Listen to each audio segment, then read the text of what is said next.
Hi guys, welcome to my channel. So আজি মই আপোনালোকৰ লগত এটা DIY নৰসিংহ পাতৰ হেয়াৰ অইল শেয়াৰ কৰিব ওলাইছো। Actually মই নৰসিংহ পাতৰ ওপৰত এটা ভিডিও বনাই থৈছো। আপোনালোকে যদি হেতু ভিডিও চোৱা নাই তেন্তে হেতু ভিডিও চাই ল'ব পাৰিব। মই লিংকটো ডেসক্ৰিপচন বক্সত দি দিম। সো মই হেতু ভিডিওত নৰসিংহ পাতৰ এটা হেয়াৰ মাস্ক আৰু এটা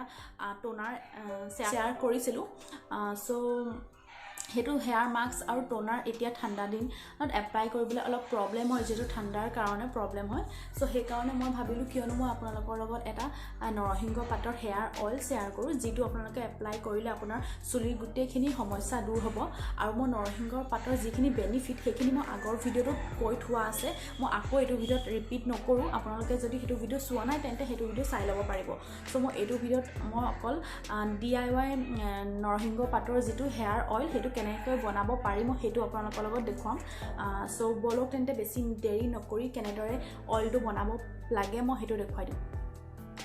সো গাইস মই অলপ নৰসিংহ পাত লৈ লৈছো নৰসিংহ পাতখিনি লৈ মই এটা মিক্সিত গুটেখিনি নৰসিংহ পাত দি দিম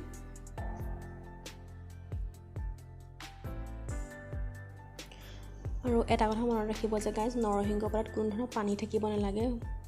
থাকিব নালাগে গুটেখিনি নৰসিংহ পাত যাতে আপোনালোকে শুকুৱাই ল'ব আৰু নৰসিংহ পাতৰ লগত মই আজি যেটো পেষ্ট বনাম হেতু পেষ্টত মই কোনো ধৰণৰ পানী এড নকৰো তাত মই আজি নাৰিকল তেল ইউজ কৰিম নাৰিকল তেলেৰে মই এটো পেষ্ট বনাম এটো পেৰাচুটৰ 100 ml যেটো বটল হেতু বটল মই আনিছিলো আৰু হেতু বটলেৰে মই আজি এই পেষ্টটো বনাম মই 3 চামুচ মান ইয়াত নাৰিকল তেল এড কৰিম দেন মই গুটেখিনি ভালদৰে ব্লেন্ড কৰি লম আপোনালোকে চাই থাকক গাইস চাই থাকিলে বুজি পাব সো মোৰ ব্লেন্ড কৰা হৈ গৈছে মই এতিয়া এটা বাউলত গুটেখিনি পেষ্ট উলিয়াই লম ভালদৰে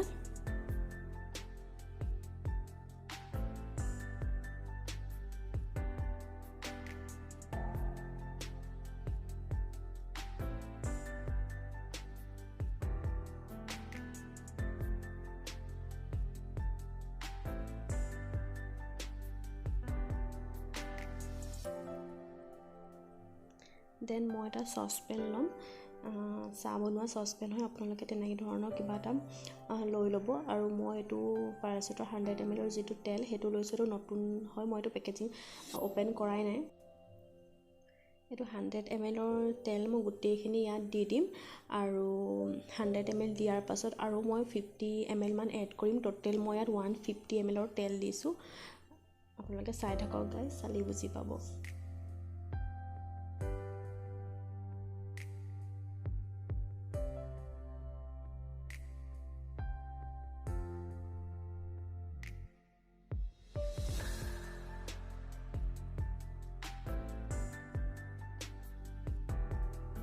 দেন যেটো পেষ্ট মই বনাই থৈছিলো নৰসিংহ পাতৰ সেই পেষ্টটো মই এই তেলত ভালদৰে মিক্স কৰি লম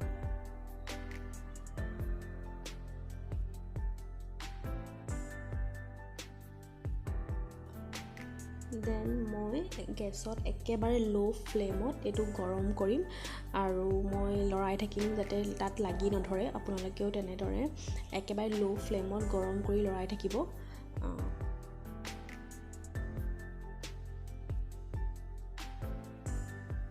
অলপ দেৰি পাছত চাব নৰসিংহ পাতৰ ওপৰত অলপ ফেন উঠি আহিব সো এইখিনি ফেন হৈছে নৰসিংহ পাতত যেটো পানী থাকে হেতু পানীৰ কাৰণে ফেনটো ওলাই অলপ দেৰি পাছত যেতিয়া গৰম হৈ যাব তেতিয়া গুটেখিনি ফেন নাইকিয়া হৈ যাব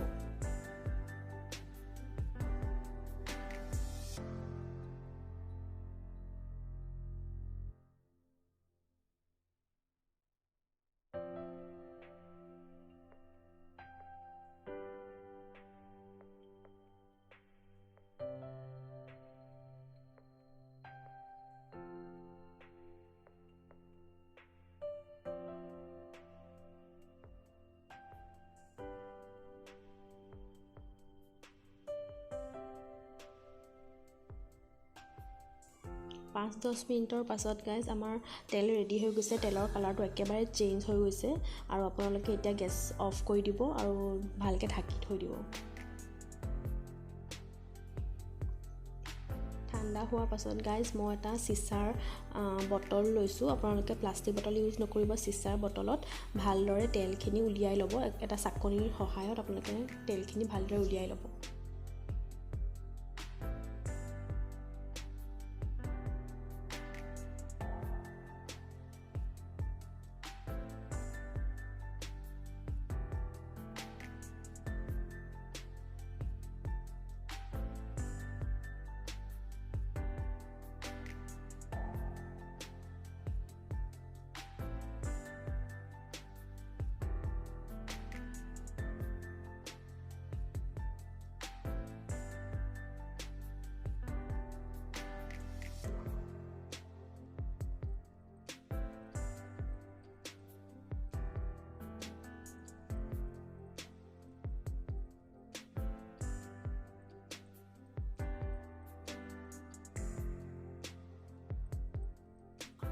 সো গাইজ আমাৰ DIY নৰসিংহ পাতৰ হেয়াৰ অইল ৰেডি হৈ গ'ল আপোনালোকেতো উইকত 3 টাইমছ এপ্লাই কৰিব গাইজ আপোনালোকে ৰাতি যদি এপ্লাই কৰে বেছি ভাল গোটেই ৰাতিটো আমাৰ স্কেল্পত থাকিব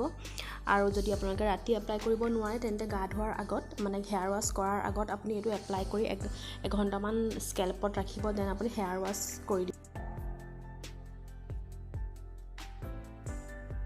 মই ভালদৰে ফাৰ্ষ্টত চুলিৰ স্কেল্পত এপ্লাই কৰিম দেন মই চুলিৰ লেন্থত এপ্লাই কৰিম আপোনালোকে তেনেদৰে এপ্লাই কৰিব আৰু এটা কথা মন কৰিব যে স্কেল্প যদি লেতেৰা হৈ থাকে আমি কেতিয়াও তেল এপ্লাই কৰিব নালাগে তেতিয়া আমাৰ হেয়াৰ ফল বেছি হয় আৰু হেয়াৰ ফলৰ ৰিজন এইটো এটা হয় যে আমি লেতেৰা স্কেল্পত আমি তেল এপ্লাই কৰোঁ আমি সদায় স্কেল্প যেতিয়া চফা হৈ থাকে তেতিয়া আমি তেল এপ্লাই কৰিব লাগে চ' ভিডিঅ'টো চাই থাকক গাইজ চালেই বুজি পাব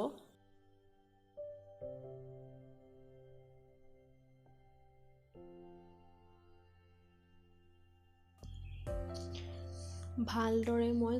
তেলখিনি এপ্লাই কৰি মাছাজ কৰাৰ পাছত মই গোটেই ৰাতিটো থৈ দিম দেন মই নেক্সট মৰ্ণিঙত হেয়াৰ ৱাছ কৰিম